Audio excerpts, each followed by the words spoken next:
Hey everyone, this is Phil, and in today's video, I'm going to be talking to you about a new line of reusable airsoft grenades from Flamingo Custom Works.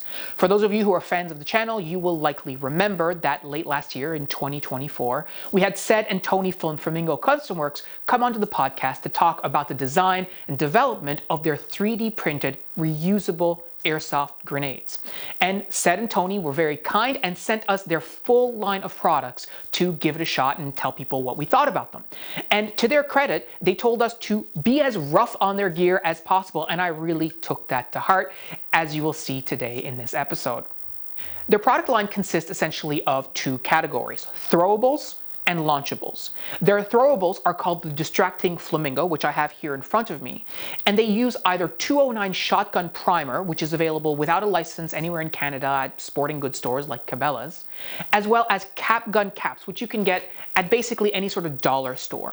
They have two different types of launchable projectiles as well, either a solid projectile that uses a 209 primer to explode, or a chalk-filled round that is similar to a mark-in, tag-in round. And both of those use a 3D printed rifled barrel that they've designed to go with the launchables, which I'll talk about a little bit later on.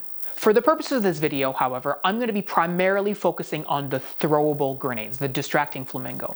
As I've mentioned on the show and the podcast and so on before, we had been using the Airsoft Innovations Tornado grenades, the impact version, for years and years and years. And unfortunately, as many of you will know, Airsoft Innovations is no longer in business. There is no longer any parts availability for those grenades, and all of my impact grenades have now given up the ghost. So I was really looking for a new reusable airsoft grenade solution even before Flamingo got in touch with us. So as I mentioned, in full disclosure, we received these grenades for free from Sed and Tony at Flamingo Custom Works with the express intent of testing them as well as we could to showcase their durability, their reliability on the field, and so on. But let me first start off by saying that these grenades are extremely rugged.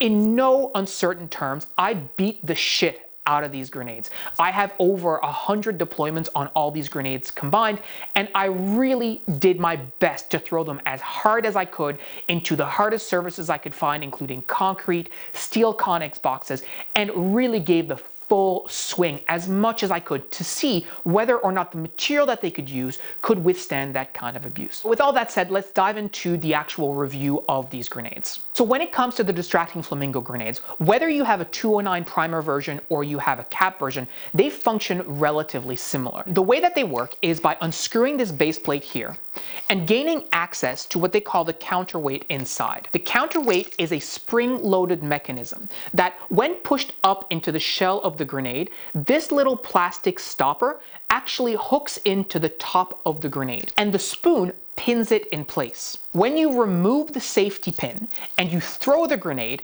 the spoon is now free floating, which enables this little plastic piece to unhook from the grenade body and send the counterweight forward, hitting either the primer with this little pointed tip or mashing all of the cap gun caps simultaneously, as you'll see on the other body. Fundamentally, resetting these is extremely simple. You just take the follower, you insert it into the body, you put it in place, and you make sure that the safety spoon is holding it, and then you simply insert your safety pin, then you simply screw on the base plate. In this variant here, you can see it takes the primer cap, so the primer, the shotgun primer, would simply go in here. Flamingo actually has two different versions of the 209 primer grenade, so the DF209. They have the DF209 and the DF209 SD. The SD version is intended for indoor use because the volume that it outputs is somewhere under 120 decibels, making it safe for it to go off with no hearing protection. The DF209, however, does not have this feature and is full volume, over 130 decibels, and really quite loud to be going off with, especially inside if you're not wearing any hearing protection. The way that they function is similar. In the SD version, it will channel the exhaust from the primer upwards and out through these holes at the top of the grenade that you can see running along the top, meaning that there is no exposed open flame with this grenade. Everything just vents through the top and it's totally safe for inside.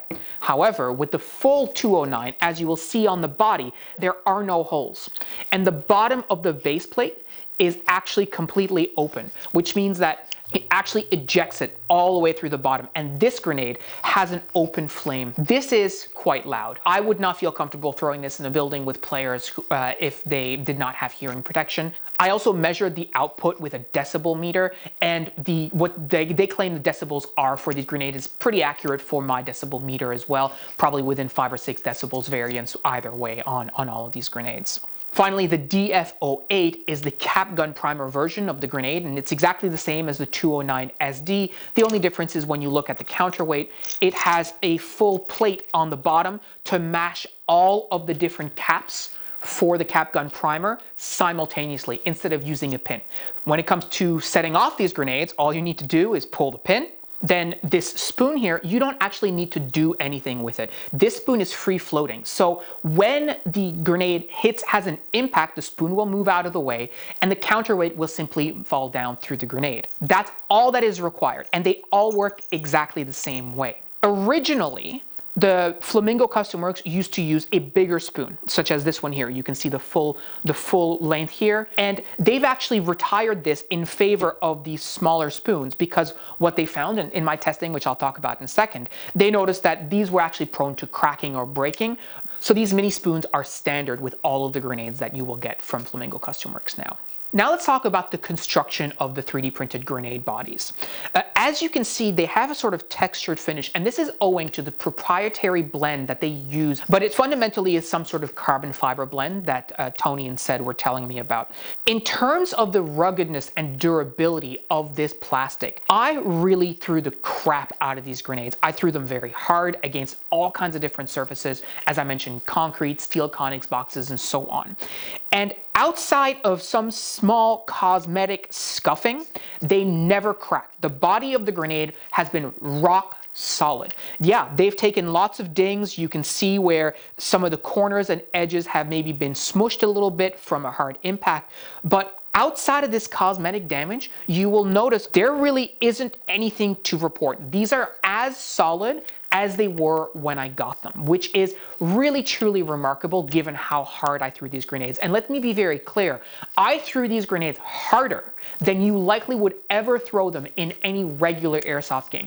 Imagine taking this grenade and throwing it into a room or overhand tossing it over some barricades or anything like that.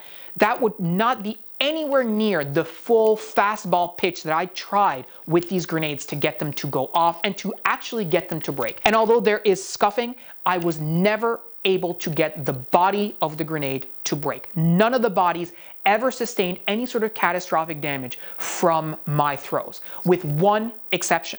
The spoons are the most accident-prone part of their grenades. Whether it is the mini spoon or whether it is this full spoon, I suffered 2 or 3 spoon failures because fundamentally these are small pieces of plastic. So my advice to you is if you're looking at picking up some of these grenades, I would highly recommend getting a couple of extra spoons as well as some of the extra safety pins to make sure that doesn't set you back. Because as far as I'm concerned, the spoons and the pins are a consumable part of this grenade. So because the Flamingo Custom Work grenades are a product under active development and improvement, there are some particularities that are worth mentioning. There are actually 2 key issues that I was able to report back to Flamingo throughout my testing process, one of which had to do with an error that had occurred in their print for the actual grenade body. It was an error on their end. It was a one-off error they were able to investigate and correct that caused the body to be more brittle than it should be, which they fixed. The other issue that I reported to Flamingo had to do with the counterweight, and I have the spring removed here just so you can see what I'm talking about. This little plastic portion of the counterweight comes stock from Flamingo with a very hard edge that sits up against the grenade body. Now, when that edge is very hard, it makes it very difficult for the counterweight to slip off and into the hole and set off your grenade.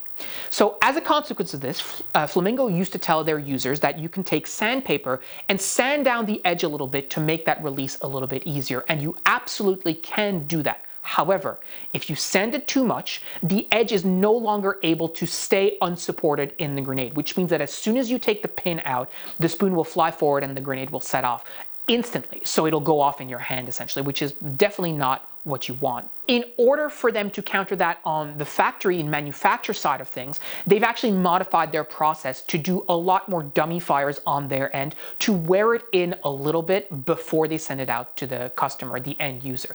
And then it's up to you to determine whether you want a grenade that's more or less sensitive, depending on where you're going to be throwing it. If you don't sand this down at all on your end, and you throw it in grass, for example, the grenade will almost never go off. You really do need to file it down and round the edge out a little bit to make it a bit more sensitive.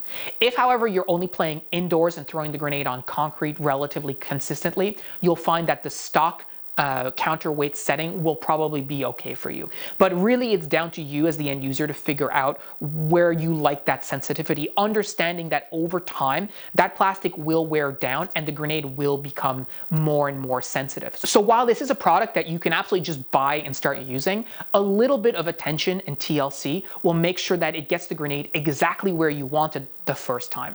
Now let's talk price. These grenades are extremely cheap. For the price of 2 tag-in grenades or 2 EG67s, you can get a reusable airsoft grenade that you can run off 209 primer or caps for not free, but extremely cheap. A pack of 209 primers like this in Canada currently costs about $20 for a pack of 100. And then if you think about the pop caps for your cap guns, these are at the dollar store for like $2 or whatever. So it's extremely cheap. And even factoring in things like replacement spoons or safety pins, this is a grenade that will run you $50 or $60 to use for many years. Now, if you compare that to a BB throwing grenade like an ASG Apocalypse or something of that nature, you can get 2 of these grenades for that same price. Now, it's worth noting that these obviously don't throw BBs out. So if your field requires you to have a grenade that throws BBs to count as a grenade hit, then unfortunately these probably won't fit the bill. But for our field where the grenade just needs to go off within a certain radius of you, these are perfect. They fit in banger clips. You can stuff them in molly pouches. The form factor is excellent. They're super light. They weigh very little. And I highly recommend these grenades. As I mentioned, I got these for free, but many of our teammates have already bought some for themselves, and I will absolutely be buying more for myself. This is a really tremendous product, and I am very grateful to Flamingo for introducing it to us because it's going to change the way that people play airsoft at our local scene. In the past, we haven't had that many people actually having grenades that they're going to throw and use. However, now, because of how available and cheap these are, I expect that we will see a lot more of these grenades being used both at the indoor field at frontline as well as outdoors.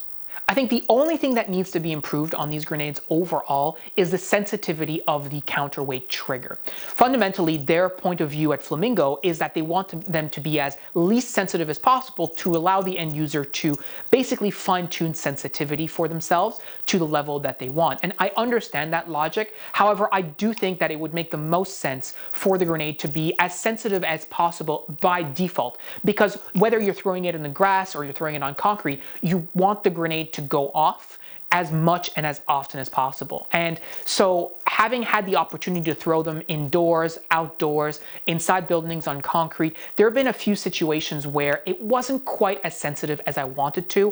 And especially initially, I was a little hesitant on modifying the grenade too much. I didn't want to take too much material off and make it so sensitive that it would never be able to set properly in future. And I actually did that. On one of the counterweights, I removed too much material, and now that counterweight, the little plastic bit, is essentially unusable. So aside from the counterweight sensitivity issue and the fact that the spoons are a little bit more fragile than I would care to, I have nothing but praise for the Flamingo Custom Works throwable grenades. These things are cheap, they're reliable, they're rugged, and the fact that they have them at 3 different noise output levels means that there is a Flamingo throwable grenade that is acceptable for basically every airsofter, whether you play in a place that's indoors, outdoors, requires hearing protection, or does not. One of these will suit for your particular needs. As a final note, I will mention their launchable products, so the chalk-filled round as well as the 209 primer-filled slug. We did play around with those a little bit, and it was fun to use, but I didn't do a sort of fulsome test the same level that I did with these grenades. They were fun to use. We will definitely be picking some more of those up to test them more fully in 2025, but They are relatively inexpensive. They're pretty rugged, and the chalk filled rounds are pretty cool. It's cool to see them stream with a little bit of smoke behind them. Kentucky push! Yo, he's danger close! Danger close! But they're not really intended for use against people. They're more for against buildings, milsim objectives, vehicles, and so on, unlike these grenades. A huge shout out to Flamingo Custom Works. Those guys are trying to make products that are usable and affordable for all airsofters, and they're listening to your feedback. So I give these grenades an 8.5 out of 10. I think aside from the small things that I mentioned previously, these are fantastic investment. For $40, I mean, what else is there to say? I could not break these despite my best efforts. This is a product made by Seth and Tony, who are airsofters, and they make them for airsofters. They use these products all the time and they stand behind them. So make sure to try and check them out. Pick up a set for yourself and let us know on the Discord what you think if you do pick some of these up. Give them your feedback, because Seth and Tony are members of our Discord community as well, and they'd love to hear what you have to say. Thank you so much for watching, guys, and we'll catch you next time.